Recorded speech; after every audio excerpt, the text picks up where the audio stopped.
I don't think the chief justice of Peshawar, chief justice Peshawar high court ने उनकी competence के बारे में कोई बात की हो।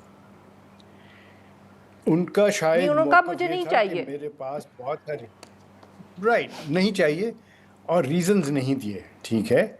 अब यही तो मैं बात करना चाह रहा था कि रीजंस जब आप देना शुरू करेंगे तो फिर सब लोग जो हैं वो कहेंगे ये रीज़न दुरुस्त नहीं है, फला रीज़न होना चाहिए, और ये इसीलिए इसमें लिखा ही नहीं हुआ कि आपको रीजंस देना है, बिकॉज देन फिर चेमोगोइयाँ होंगी कि ये रीज़न जो है वो शायद रीजनेबल नहीं है या ठीक नहीं है, या वो सब्जेक्टिव है, उसको ऑब्जेक्टिव होना चाहिए, ऑल दोज थिंग्स।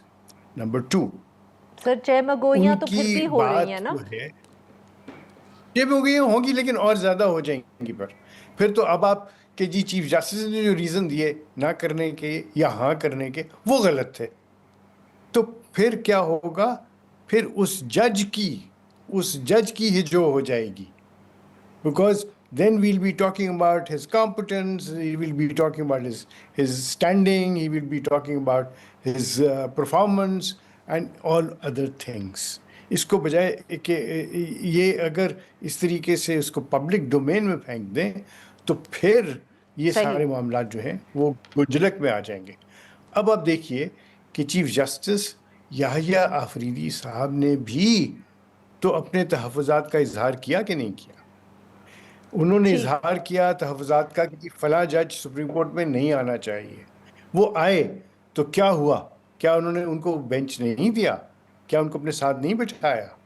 ये है हुस्न कलेक्टिव विजडम का, दैट यू इंस्टेड ऑफ ठीक। लाहौर हाई कोर्ट के या सिंध हाई कोर्ट की चीफ जस्टिस कहें कि जी मैं सक्खर भेज रहा हूँ और मैं भेज रहा हूँ 2 सालों के लिए एक साहब को, तो कोई सवाल नहीं उठ सकता, कोई सवाल उठाता भी नहीं है, भले वो उनसे नाराज होके भेज रहे हों।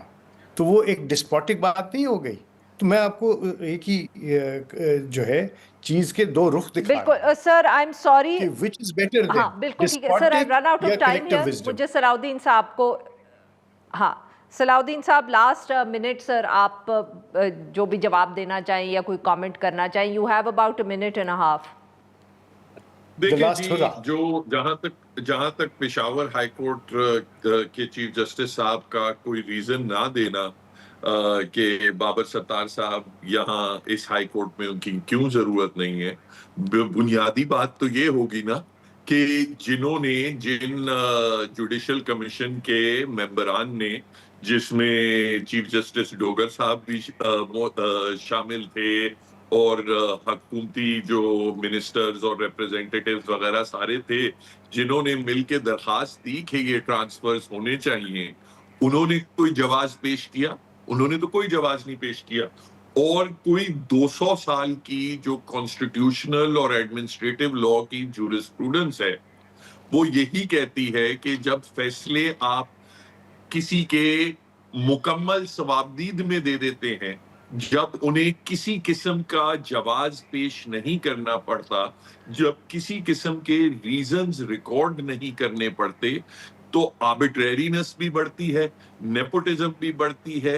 लोग अपने मनपसंद लोगों को इधर उधर करते हैं और जो उनको पसंद नहीं होते उनको पनिश करते हैं।